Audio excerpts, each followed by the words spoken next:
Oh, hello. Welcome to another episode of Not Too Deep. I'm your host, Grace Helbig.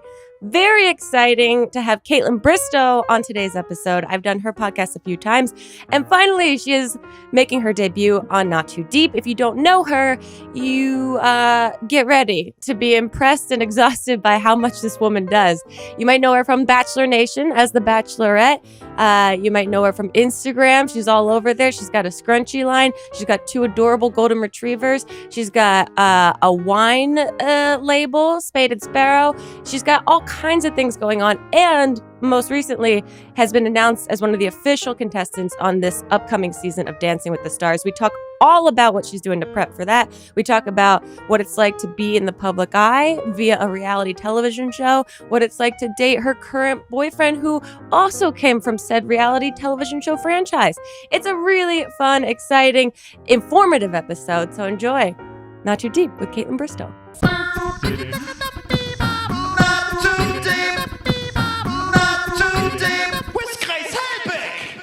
Kaitlyn, thank you for being here. This is so fun. This is so exciting. I've done your podcast a couple times, and now you get to be on Not Too Deep. I'm so excited. Thank you for having me. Of course. Now, anytime I have a guest that's kind of like a very hybrid creative person, I like to ask them, what is your deal? Like, how do you describe who you are and what you do to someone that you've never met before? Okay. Well, my name's Kaitlyn Bristowe. I feel like I kind of got everything as a start from being on Bachelor and Bachelorette. And then from there, I came off the show and thought, how do I not just do flat tummy tea ads for money? How do I actually build something and have longevity in a career? So I found a team that is friends and business people, and they're all females. And we just really created kind of a brand for myself. We sat down and thought about, what does she love? What are things that would make sense for her to, be a part of? So we kind of I started my podcast. So I'm a host of a podcast called Off the Vine. I'm kind of a wine, like, not snob. I'll drink anything. Wine lover, you could say. So I have my own wine label. I wear scrunchies in my hair every day. So I started a scrunchie brand. And that's pretty much, podcast host, wine.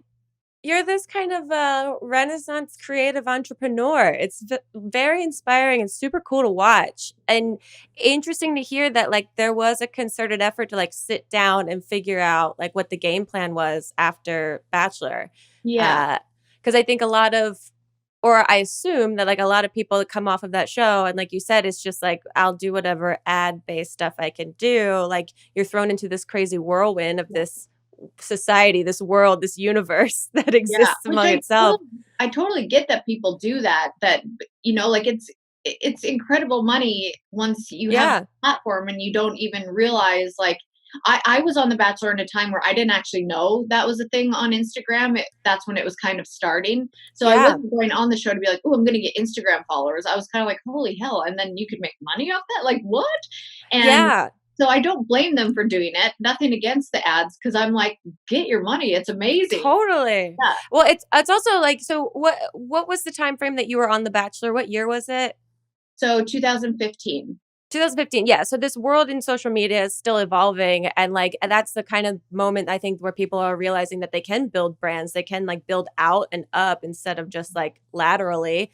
Right. I'm curious, what was the decision to audition for The Bachelor? Was it a singular decision, like by yourself? Was it a group collective decision of other people influencing you? It was one of those things where I was so heartbroken and like devastated from a breakup, where my girlfriend, my best friend, was like, let's sign you up for The Bachelor. Like, I feel like so many people like would say that, but I was like, yeah, okay, like, not thinking anything would ever come from it. So she was like determined that I was going to go on The Bachelor. And she was like, I know it. This is going to happen. You're going to go on The Bachelor. You're going to fall in love, but he's going to break your heart. You're going to come in third, and then you're going to be the Bachelorette. That's what she said. Wait, so she predicted all of this before it happened? Yes, it was the weirdest thing, because I was like, well, no way I'm falling in love on The Bachelor. That's so dumb.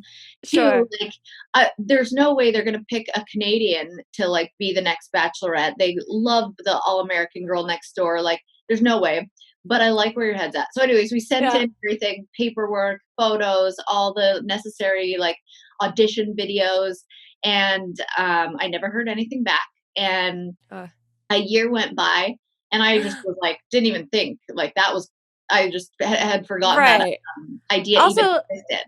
there's so much vulnerability in sending all of this very personal stuff away to like an unknown, you don't know the face of the person that gets to take all this material in. And then you just sit in silence for a year pretending Yeah, that you never did that. right. Like I was giving like my like they need your records for like excuse me what is it like criminal records if you've ever Oh, had them. yes. Like they need everything of Yeah. you as a human being, and then you're like, no, nothing. Okay, cool. Nothing.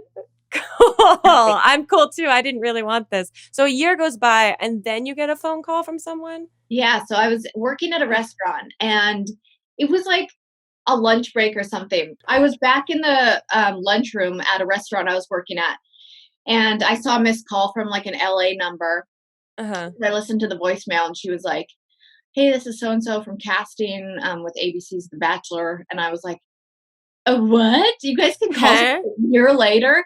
And so I called her back, and she was like, "Yeah, are you single?" And I was like kind of going on dates with a guy, and I Mhm. literally was like, "Yep," because I was super into it anyways. And I was like, "Yep." And then again, sent in more photos and paperwork, and then they're like, "We'd love to fly, or we'd love you to come in and like talk at the office." And I was actually going to LA with a girlfriend for vacation, and so I went there and met everybody at the office, and Wow. that's how it happened. And then the rest is history. That's so wild. So it's basically like you're dating this casting director to get on this program to date these other strangers. Yes. It's so nuts. And I remember when Mamrie and I came and did your podcast a couple years ago, and I'd never watched your season. I was just freshly new to the whole Bachelor Nation Yeah. scenario. And it was so interesting to hear you talk about behind the scenes how when you eventually became the Bachelorette, Mhm. that there's like Rolodexes of guys' names and that you have to go and refresh yourself because it's edited obviously to make you look like you remember everyone and everything they do constantly, and you have this constant dialogue in your head of exactly charting every person's every Yeah. move. Yeah. I'm so fascinated about the BTS of all of that. What do you, if you could say, is the wildest thing that happens behind the scenes? Ugh, I think it's like the conversations of like, please don't make me make out with this guy. Yeah. Like you really, because I mean, you want to like see romance more with more than just one person when there's 25 guys, but like if Right. everything feels so wrong to you from your like moral compass and everything that you've known your whole life to like go be this like, make out with him, make out with him, like let's see what he. It just doesn't feel. Right. And I think those funny conversations like behind the scenes of like, well, if I kiss him, can I go to bed early tonight? Yeah. Negotiating.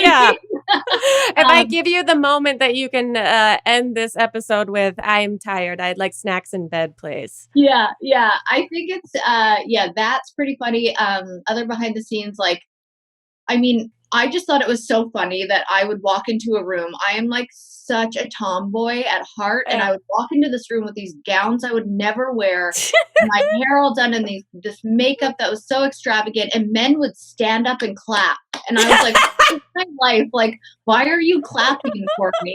And they're This all isn't my real. boyfriends, and I'm like, "What is happening?" And then I would go back to the hotel room or wherever I was staying. I would literally rip them off, like, thank God took the bra off, and I would just sit Oh, in sweats and eat beef jerky and put, like, zit cream on my face, and I was like, "Man, if they could really see the real Kaitlyn here." I love it. Well, that's like I'm like kind of into Bachelor Nation, and I think it's the funniest thing when they refer to everyone as their boyfriend or girlfriend, Yeah. and that they're dating everyone. And I'm like, you're kind of, but okay, I understand why you have to frame it like this. It is so funny to me. Yeah, like, Were I don't you? remember your name, but you're my boyfriend. Yeah, exactly, Yeah. exactly. Were you a very outgoing, like, open person before doing the show? Because I imagine, like, there's a certain psychologically sound person that can go through that experience and come out the other side still functioning, thriving, well-adjusted. Because it I seems mean, like it seems like you're like pulled inside out and like shown to the world, hey, here she is, every nook and cranny. Yeah. Okay. So my thought on this is, I mean, thank God I went on in the time I did, because if I went on in my younger 20s, I would have been just so insecure and so fragile. Mm, And like, I didn't have thick skin. I was always, since I was little, I've always been an open book, like I'm an oversharer. I talk about like how I'm feeling all the time. Like that was no problem for me. Uh, yeah. but just like going through that process, like they chew you up and they spit you out, and you go through all of these crazy emotions. Like they should definitely have a therapist for after. uh, Yeah. and I'm, to be honest, probably just as shocked as anybody that I am okay after that. Because there was a time when I came off The Bachelorette, I was, I mean, 1000% without a doubt depressed. I was Yeah. engaged but nobody could know it. I Wow. was rewatching the season air where it was super controversial at the time, and the person that I had picked was just like destroyed from it and having to relive it, because when you're on the show you're like, there's no way she has a connection with other people like us, and then you watch it Yeah. back, you're like, what? um Oh, so I'm just like constantly hurting the person I love. I had just been through like hell and back on the show, which is fun as it was an emotional roller coaster, and I was just drained. And yeah. then I'm just like living in this apartment in Vancouver where I'm like, what is going to happen now? I've got everyone and their freaking dogs calling me a whore and saying how much they hate me. Jeez. And I was just like, people, I'm the hated bachelorette. Like, I was just in a really dark place. And then I just kind of went to my therapist, talked through a Mhm. bunch of things with family and friends. And I was like, no, I know who I am and I know what I have to offer. And I know that I'm not what these people are saying. And I'm going to use it to my advantage, and I'm going to stand up for women around the world who are like me and Mhm. make something of this and use my platform for good. And then I started seeing more support, and it did take a while though to wean out all the Karens, if you will. Oh, I'm sure. I mean, yeah, because everyone thinks that they're entitled to your business, that they're entitled to opinions about your very personal life because it's been presented to them. Well, that they kind of are right. Like they are allowed to have their opinions, because I did put myself in that position. It doesn't mean they don't hurt my feelings or that they're like I Right. have to agree with them. But that's what's the hardest part, is like they're allowed to have those opinions. They're just so harsh sometimes, and Uh, yeah, but they are allowed to have those opinions. The unfortunate part is that your world is presented to them in a way where you don't have the control of the edit, which I think is from an audience spectator kind of position. That's why I think what you do online is so cool and important because you have sort of transferred this public image into like a very authentic brand online where you get to curate how you appear yeah. to everyone and what you share with everyone and how it's presented. Did you find social media, like, comforting after all of that? Or was there a time where you were like, "I don't wanna look at my phone. I don't wanna see the internet. I don't wanna see that I'm connected to anyone." Yeah, I mean, I went through both. Right after, when I actually found it funny at first, because I was like, "Oh my gosh, like all these strangers who I don't even know, they don't even know anything about me, are like saying these things about me." Like at first I was like, "This is hilarious." And Yeah. then I think the combination of like being engaged to somebody who was like definitely not happy with me, that was wearing so heavy on me that the comments started getting to me, and it all just turned into this nasty like spiral storm. Um, Yeah. but I actually remember saying this on my Snapchat, because Snapchat was really big when I came on Mhm. the show. And it was really helpful for me because I got to kind of explain my side of things without like going against a contract or like ruining the show. And Right. I was like, this is so nice because I actually get to just be myself on this video and like share that with people, because that wasn't really a thing that people could do in past seasons. Right. There wasn't Snapchat, I think, before my season, and then there wasn't even Instagram stories until after Snapchat. So, Yeah. yeah, I actually really loved that aspect of it, with being able to just be myself and have still a pretty big audience watching. Yeah, did you also with that, I feel like, once you're part of Bachelor Nation, it's a very tight-knit group of people because it's a very unique experience that you guys all share with each other. is watching the show now enjoyable for you? Does it feel kind of like work that you have to do to like maintain your membership of the Bachelor Nation, or is it just actually enjoyable? It took a couple years. Sure. I don't know. I hate sounding so dramatic and like poor me, but I honestly had trauma from the show and like Yeah, obviously this isn't, I think that you don't need to apologize for how you feel about this. It is so wild that I think people forget that you're a human being kind of being puppeteered through this system for the purpose of everyone's entertainment. Like yeah, it's weirdly this is dramatic to say, but I think it's kind of along the lines of like, Roman like Colosseum days where you like bring lions and like gladiators out and you're like watch them all struggle and enjoy it, and that's what right. reality TV is. That's exactly right. Like before I'd watch The Bachelor, I was such a fan and I would just Yes. laugh and be like, these people are ridiculous. Yeah, And then yeah. and then after I was like, I can't even watch. I mean, it went into Nick's season, which he was the one that proposed to me. So I was like, I don't like too soon, too soon. That's a little too triggering. Yeah. Yeah. And then it was Ben who was also on my season, and I was like, still too soon. Yeah. So I didn't watch those seasons. I watched a little bit of JoJo's just because I wanted to be supportive of the Bachelorette after me and like give her support. For sure. But that was really hard for me. Now I love watching it again. I love talking about it. I love watching it. And Good. I definitely watch it through a different lens with like so much compassion for these people.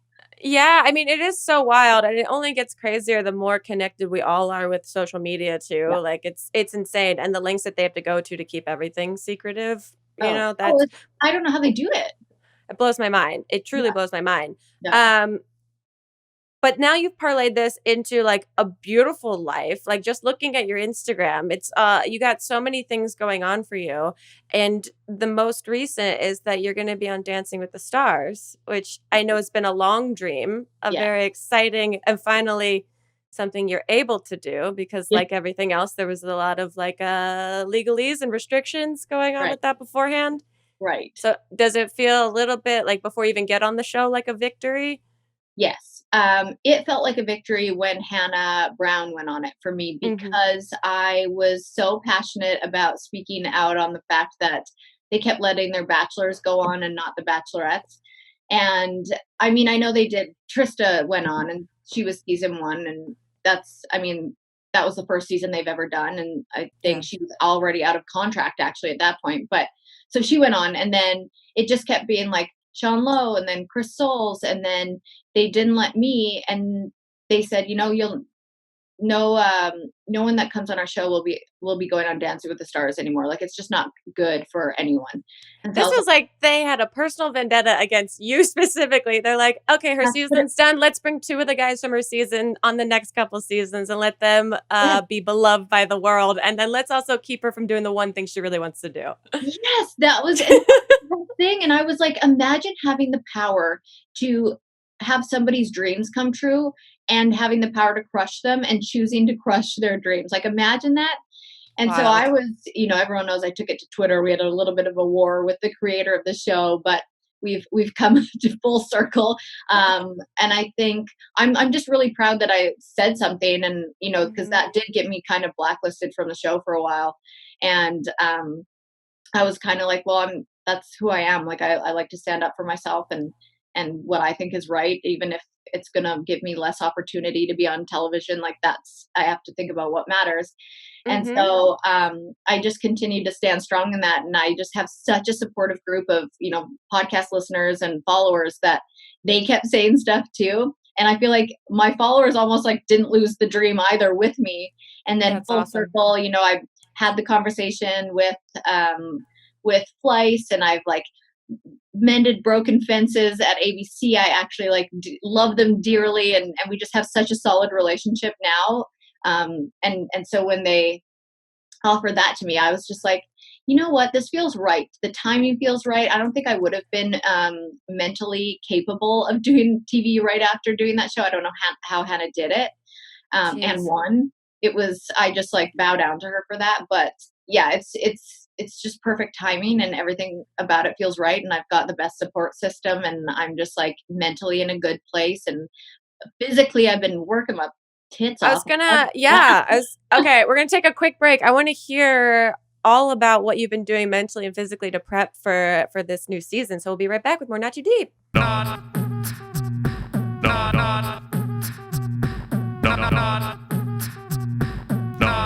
too deep with Grace Helbig. Hi, friends. Grace Helbig here from the podcast Not Too Deep, which you are currently listening to, hosted by me, Grace Helbig.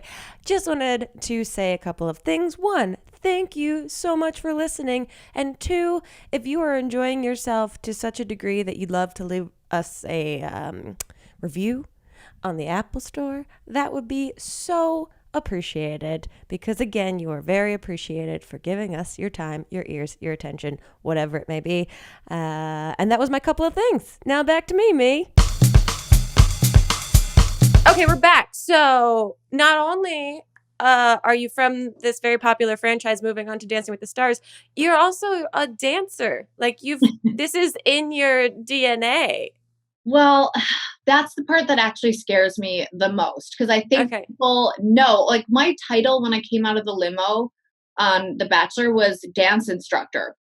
And I'm like, well, I haven't danced in like 5 years, but okay. Sure. Yeah. So I was like, that's the title they went with. Okay. So everyone has thought of me as a dancer. And I mean, I did. I grew up dancing, and it's like my dream. I love dancing more than anything. My happy place is in a dance studio.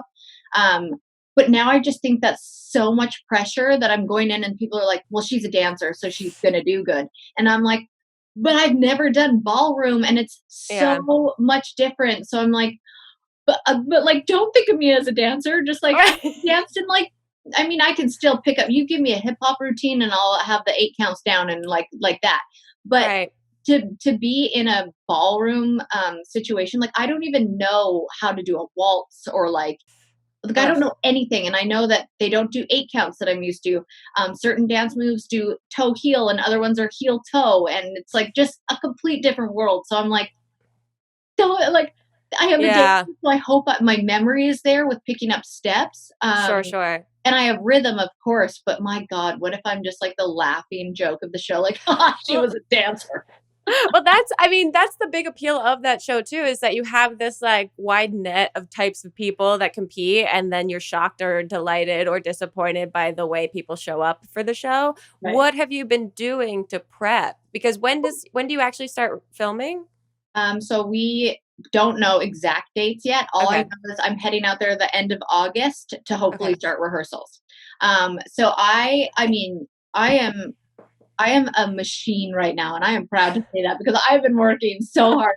Jason's like, oh my gosh, I've like never seen you like this, because I'm 35 and I feel like I've done things that I wanted to do in my life. I really truly believe I had one more thing deep down in me that I was like, I need to do one more thing, and it's totally dance. It's full circle. I gave up dance as a dream to chase a boy and like lost everything, and like now I'm like, ooh, I'm getting chills. I feel like this is a new indie rom-com that could be written right now. Seriously. And then it's like, she's back and 35, better than ever. And I was like, I just want to be in the best shape of my life before I have kids. Like, I really want my next step to be family, and I'm like just hoping that happens for me. But I was like, I want to be in the best shape. And then when I found out that, I was like, this is a perfect opportunity. I'm going to get so strong. I am going to like mentally and physically just be the strongest I possibly can. So I've been doing like serious weightlifting with a trainer who's like trained the Titans and like the Nashville Predators. Like, he's like a trainer for athletes. Holy shit. You're going for it. I like injured my back. I was like, dude, I can't come on Wednesday. Like, I totally injured my back. He goes, no, Kaitlyn, welcome to deadlifting. It's called you're sore. You're not injured. And I wasn't. I was just that sore that I thought I couldn't move. Wow. So I've been doing that for about 12 weeks. I've been doing physical therapy for mobility and like strength. And she'll put these goggles on me that athletes do for balance. So there are these goggles that have strobe lights, and then I'll balance on one foot with the strobe lights going, and she'll throw lacrosse balls at me, and I have to like try and catch them because I'm working on my balance. And then I've been boxing for like, like my quick moves and my footwork. And heck yeah. stamina. And then I've been riding my Peloton bike, and I've just been like in the zone, where on Sundays, that's a different story. But like Yeah. Monday through Saturday, I'm like really trying to be aware of, I mean, I'm still drinking so much wine, but Sure. It's all part of the brand. yeah, it's it's called research and development. Yes. It's work. Uh-huh. But it's also a treat because I'm like, I'm going hard. Like, give me a glass of wine. So Yeah. I've been really prepping, and this is just like, could you imagine? I go home night one, and I'm just like, I went to the crystal store today, and I got all these like manifesting crystals. I got a saint Yeah. blessing. I'm like going in all ripped. I'm like, yeah, I'm a dancer. And they're like, sorry, Kaitlyn, you didn't get enough votes. Well, then you'll be voted off in the best shape of your life. Yeah. Great. Oh, good. So you're doing truly mental, physical, spiritual training for all of this. Wow. That's very intense. Is there a dance that you're the most nervous or concerned about? Or just all of them? All of them. I feel like I would be excited for like, do they even do the tango? I feel like I love the tango. I feel it sounds like a cha-cha. Yeah. The cha-cha. That's what I really want to do. I'm really nervous for the jive and salsa, because I know a few people that have gone on the show and they say that was the most difficult. Okay. Well, it feels like you've been doing a lot of like game day training. Like you are getting in the zone. I feel like this is like your Rocky montage right now of all the different things that you're doing to prep. Documenting this and like put it in a video form, and then it would have been like that would have made it worth it. If I do go home night one, that would have been hilarious. Like at the end. Amazing. But so on top of this, you talked about drinking wine. You have your own wine label. How did this come about? Because your podcast also drinking wine. All of it goes hand in hand. Did this happen before podcast, after podcast? So this was something that when I was working in the restaurant industry, I used to train servers and have to be really knowledgeable about the wine list and pairing it with food. And I always loved learning about wine and knowing about wine and tasting wine. And it was just something that I fell in love with. It was probably one of the only reasons I really stayed in the restaurant biz, because I was just so fascinated by it. And then, so after working at a restaurant, I was like, oh, that would be a dream to have like a wine label. So when I went on the show and came off the show, I was like, I need to do something around wine. And then when the podcast happened, it was off the vine. Oh, I'll drink wine and, have like a social fun hang with somebody. My guests will drink wine and we'll just like shoot the shit. Yeah. And then I was like, after about 3 years of doing the podcast, I think, no, 2 years of doing the podcast, somebody was like, why don't you have your own wine label? And I was like, why the hell do I not have my own wine label? Like, that of course is my next move. And so I thought, I'm an influencer. I could slap my name on a wine and I'll like, of course, love the wine. But I was like, I really want to be invested in it. I want to put my money where my mouth is. I want to invest all my own money into it, put that all down myself. I want to be part of every business call. And I'm still thinking that was going to be fun, which it is. But I did not realize the amount of work that goes into this, like just shipping alone with different states and different laws and the manufacturers and the like labels and corks and picking all these different things and the distribution and trying to convince people to carry my wine. And right. It's crazy how much work goes into it. But it's just been the most like rewarding for me because I mean, it's wine. It's something I'm passionate about. And I really feel like I guess silver lining in 2020 is that I got to actually be home and really be a part of the businesses that I own. I just feel like I was more involved and it's been like really rewarding. Yeah, because that's I know that you were doing a tour, you were doing like live shows and you were like on the move, it felt like constantly before quarantine and everything happened. And it's nice to hear that like quarantine actually in a positive way gave you a moment to like sit with all of the branded stuff and figure everything out and like be really close to it and a part of it. Is there development in the wine side for other bottles, other types?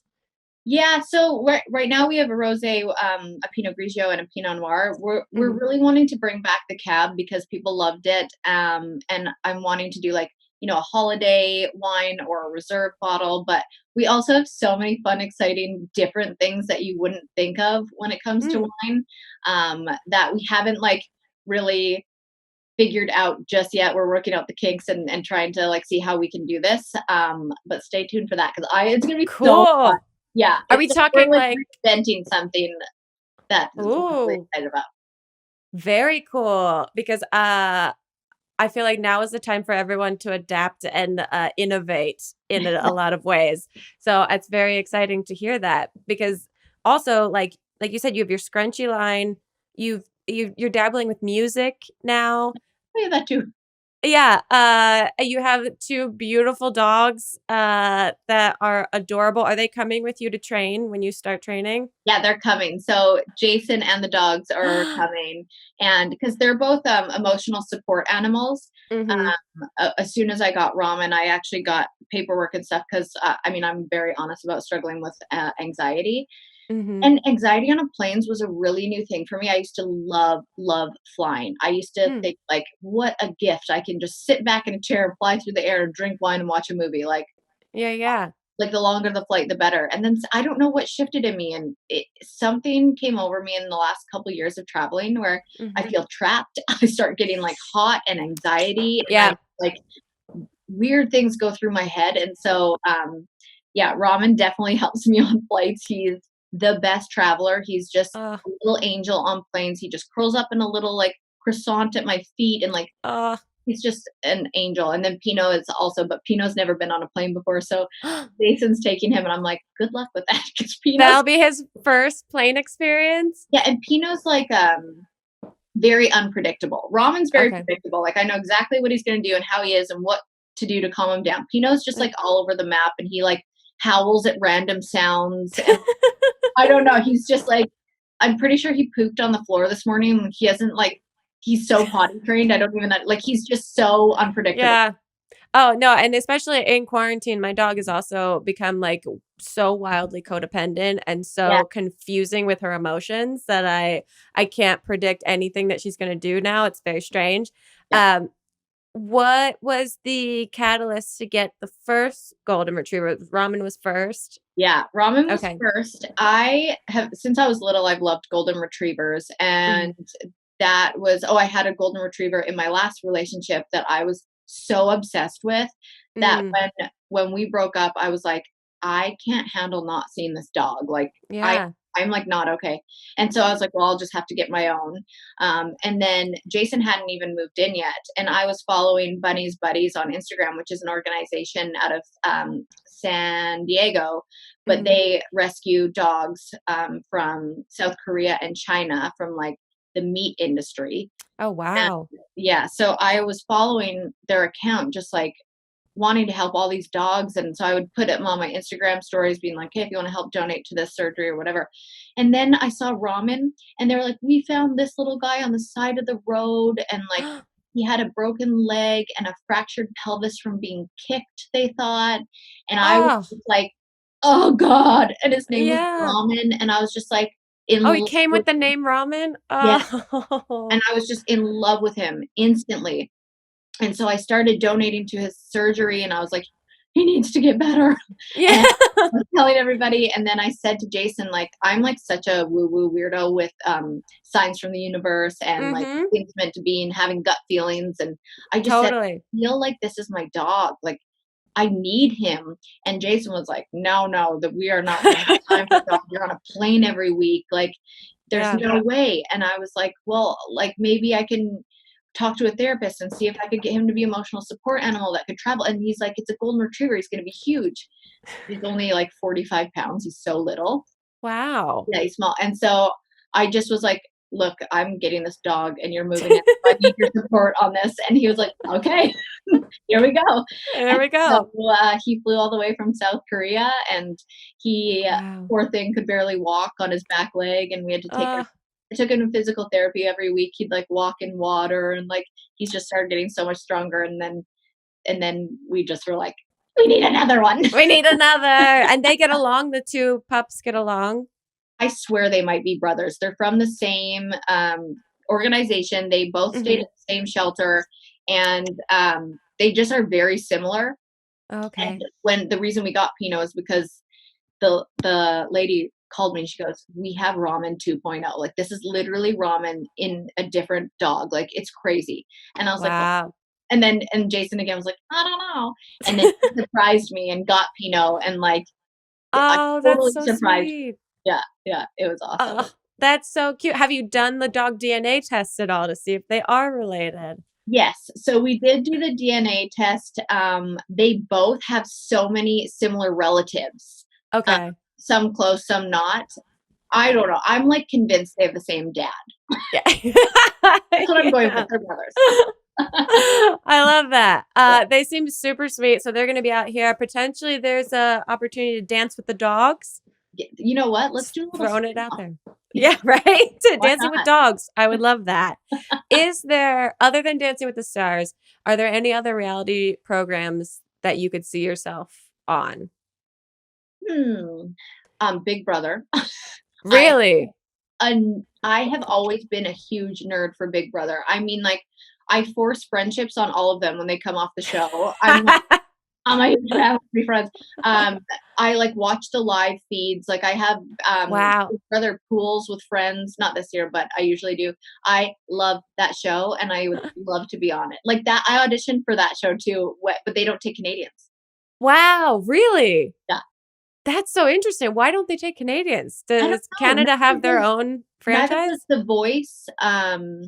American Idol does, but The Voice doesn't, which is Interesting. Yeah.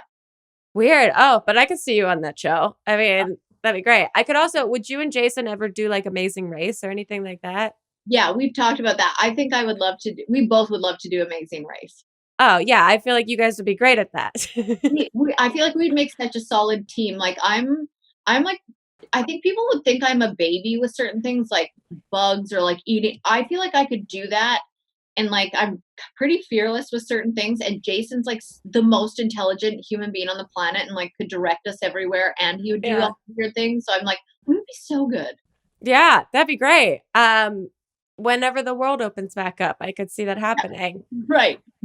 Do you, because you guys are both from the Bachelor Nation world, do you feel, or do you have like any unspoken rule over like the privacy of your personal relationship?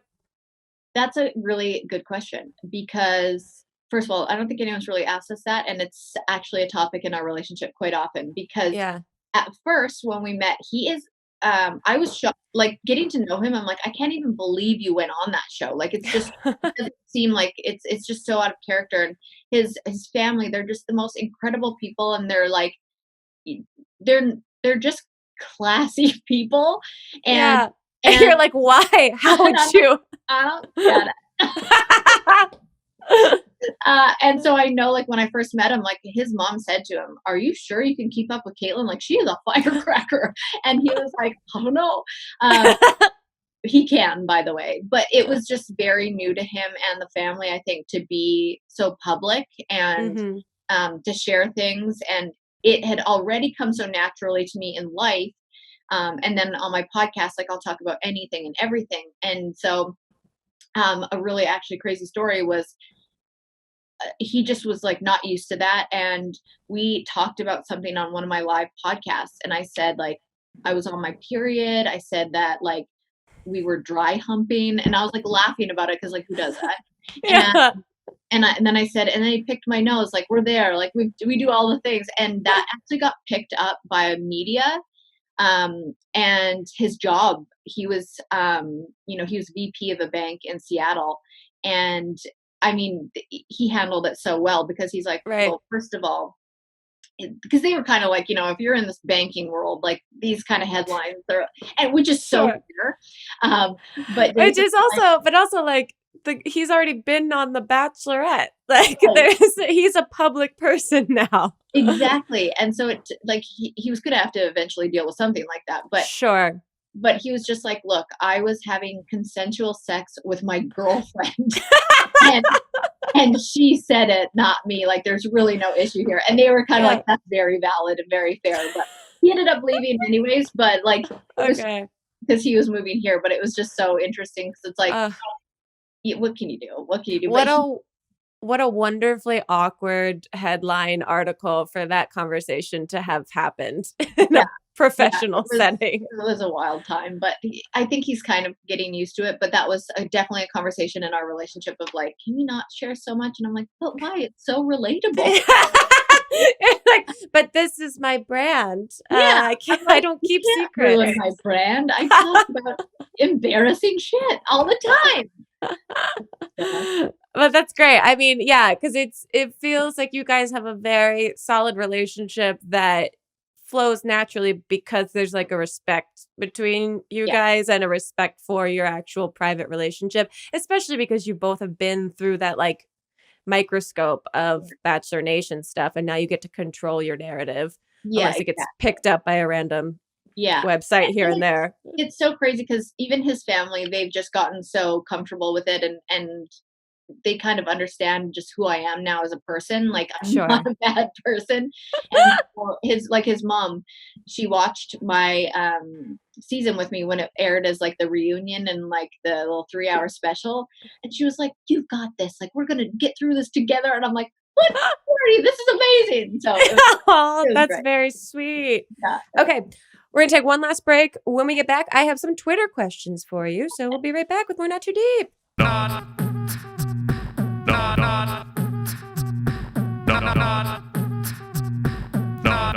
too deep with Grace Helbig. So, Kaitlyn, before we get into these Twitter questions, I'm going to ask you the 2 questions I ask every single guest that is on the podcast. And the first is, who, alive or dead, would you most like to throw cold spaghetti at? Ooh, yeah, I forgot you do that question. I would like to throw cold spaghetti. Ooh, do you say dead or alive? Dead or alive. And it's with the knowledge that this answer could change on a regular basis. It's just who today comes to mind.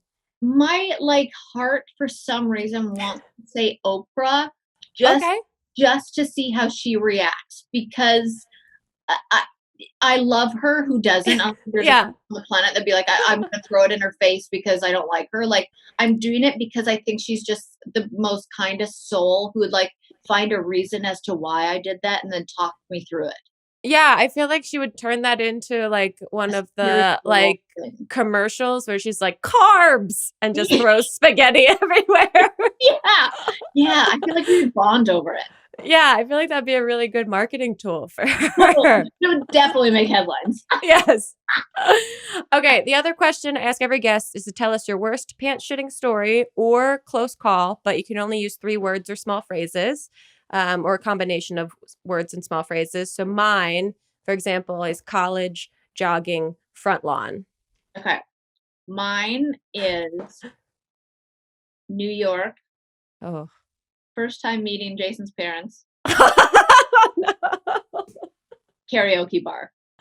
Oh, no. Oh, that's a very vivid memory. There's a lot going on there. Oh, this city that never sleeps. Okay, no follow-up questions to that. We can all fill in our own blanks about what might have happened. Let's get into some Twitter questions. Okay, someone wants to know, why The Bachelorette? Were you going to actually find love, or was it more like, fuck it, let's see what happens? Yeah, Bachelor, I was more, fuck it, let's see what happens. Yeah. I was like definitely interested in like just doing something else after. I was like, what could I do from that? Like that would open doors for me. Not believing in the process. I got there, then I believed in the process because I was like, oh dang, I actually did fall somewhat in love with this person. Sure. And then I believed it could happen for me as the Bachelorette. So going into the Bachelorette, I actually really did do it because I thought I could fall in love. Okay. Yeah, I mean, I guess when you're there and you're in the process, it's hard to deny what's happening. Yeah, I was like, oh, okay, I see why girls cry on night one. Cool. Yeah, yeah. I'm deprived of all of my things and made to stay awake for over 24 hours. Okay. Yeah. Unlimited alcohol. See ya. Yeah. See you tomorrow. Yeah. Okay, someone wants to know, who do you want to be partnered with on Dancing with the Stars? Anyone. I Yeah. mean, who do I really want? Derek Huff, but he's not there anymore. So Mm. that I like have this is so creepy, and I hope he doesn't ever hear this story. But I have actually had dreams that I've danced with him because I met him when Wow. I was the Bachelorette and I was on Good Morning America doing something. He was on Good Morning America because they were announcing the cast for the new Dancing with the Stars. And he dipped me for a picture. And from then on, I've like had vivid dreams about dancing with him. So I always thought that Mm. was going to happen. And now I'm like, dang, he's not there anymore. Okay. So now I'm like, I really like Val. I really Mhm. like Sasha. Um, and I'm like blanking on other people's names, but I won't be upset at anyone who I get. Do you know how you get told who you're paired with? Is it like a surprise? Do they announce it live? I think it's a surprise. Like I don't think we know until we go there. Yeah. Okay. Okay. Well, cool. Fingers crossed. Who knows? There's still time for Derek to come back and make a sweeping, shocking surprise. Not like against World of Dance, the show he's on though. Like it's different Oh now, yeah. isn't it? Fair. Very fair. No, I'm not losing hope until it doesn't Yeah. happen. Someone to know, will we be getting more music? Yes. Oh my gosh. I just recorded a new song. I Ah, just wrote a new one yesterday and I recorded a new one last week. And I wrote a song for Jason. And it's like, I'm like really not a words of affirmation kind of person in a relationship. But if you ask hmm. me to like write it down, I can. So it was like a really beautiful process to like write out our story and like sing what I was feeling to him. And then record it. I'm really proud of it. Oh, that's so sweet. And also, what a different avenue. Have you always been into music? So growing up, I was always doing song and dance, singing and dancing was like my favorite thing in the world. I was in like a couple musicals.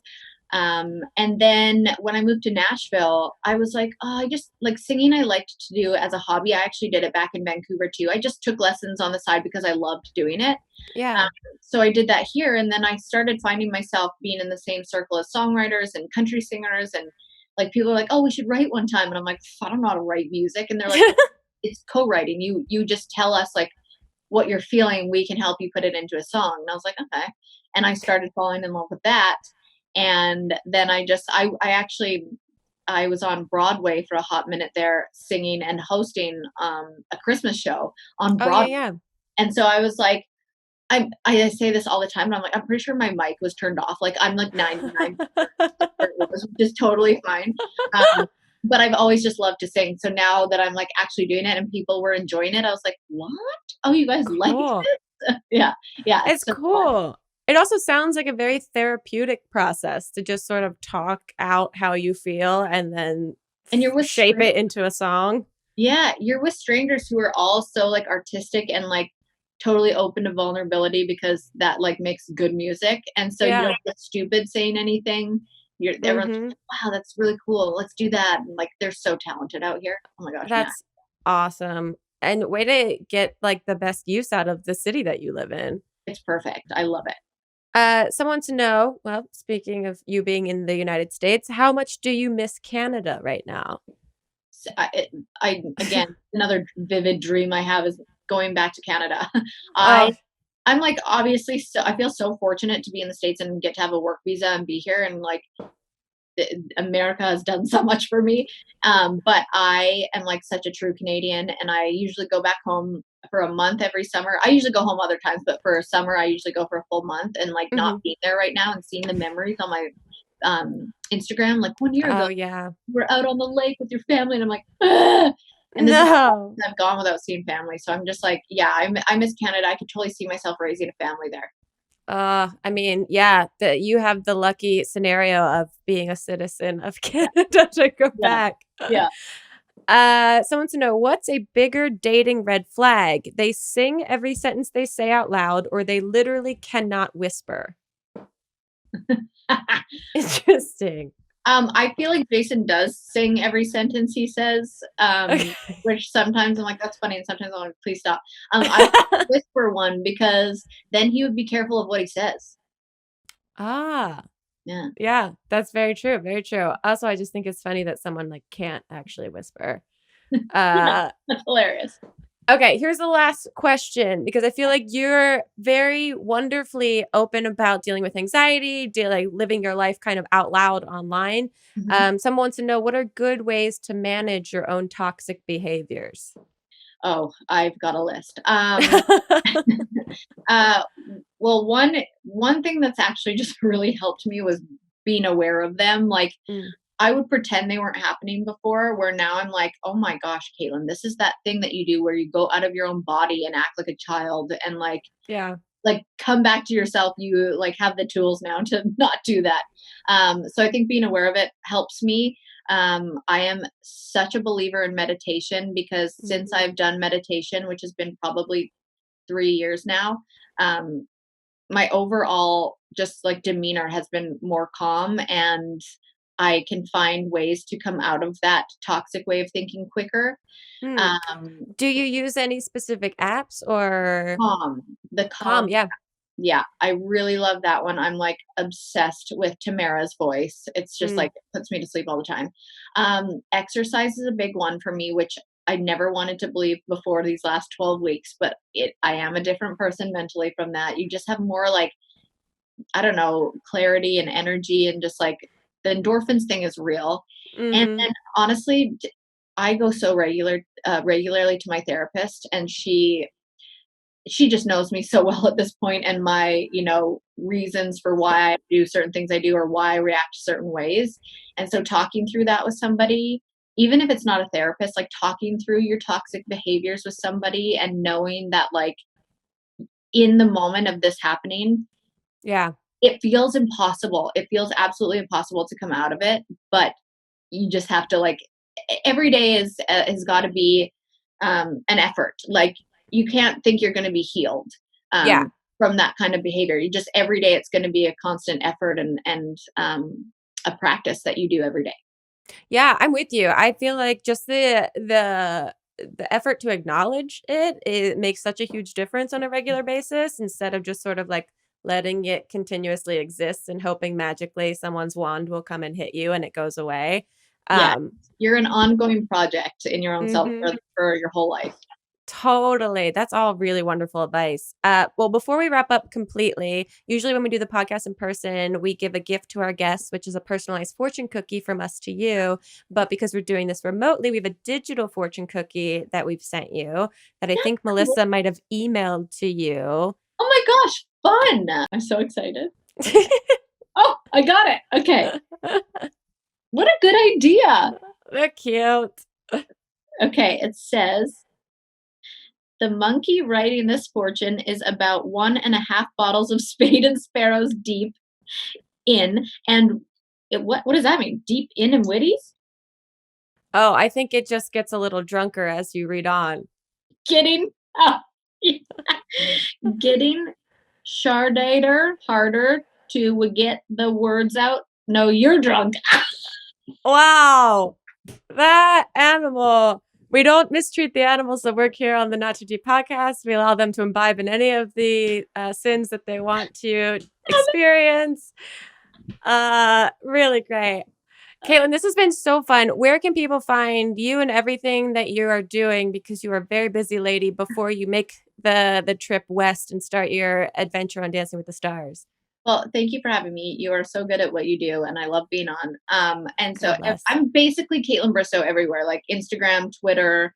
Um, I'm like Snapchat. Do I even use that? I don't Snapchat anymore. I'm like it's been a while. What do I do now? What's the Oh, TikTok. TikTok? That's just what comes to mind when I do TikTok. Yeah. And then, I mean, everything, if you want to buy the wine, it's my at Spade and Sparrows on Instagram. But everything's on KaitlynBristowe.com as well. You can shop the scrunchies and the wine, and that's probably a good place for everybody to go. Awesome. Check out everything that she's doing, guys. There's something for everyone. And get ready for the next season of Dancing with the Stars because you got to call in and vote. I forget how they do it. You could text. You could do. I'm Text. gonna do so many swipe ups. I'm gonna be so obnoxious because I'm like, everybody's fingers better be just numb from voting. Get ready. Thank you again, Kaitlyn. And we Thank will see you guys on another episode of Not Too Deep. Goodbye.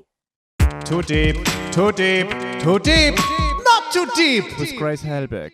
Not Too Deep is a production of Grace Helbig Incorporated, producer Melissa D. Montz, edited by Shireen Lani Eunice, post-production sound by Chris Henry, and an extra special thanks to Flula for the theme music.